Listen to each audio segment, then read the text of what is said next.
Onorevoli colleghe e onorevoli colleghi, con l'emozione che è propria di un momento così profondamente solenne, quale l'insediamento dei due rami del Parlamento e dunque l'avvio ufficiale di questa 18ª legislatura, voglio darvi il mio affettuoso benvenuto. Primo giorno di lavoro per i neoparlamentari della 18ª legislatura. Questa mattina il primo atto con l'insediamento ufficiale di Camera e Senato e le prime fumate bianche per l'elezione dei presidenti.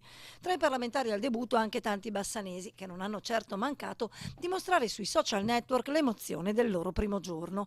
Si comincia, scrive sintetica la rosatese Barbara Guidolin, neosenatrice del Movimento 5 Stelle, che immortala in un'immagine i primissimi lavori di Palazzo Madama.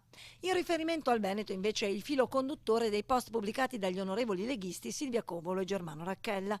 L'ex sindaco di Breganze scrive: non vedo l'ora di iniziare a produrre e a lavorare anche per il nostro territorio. Gli fa eco l'ex primo cittadino di Cartigliano che scrive: dopo l'emozione di entrare per la prima volta in aula, ora si comincia, avanti con gli obiettivi per il nostro territorio, il nostro Veneto. Nulla invece dalla pentastellata Sara Cunial. Dopo l'inghippo social sui vaccini, l'onorevole Di Gismon ha forse preferito evitare nuovi post sul suo profilo.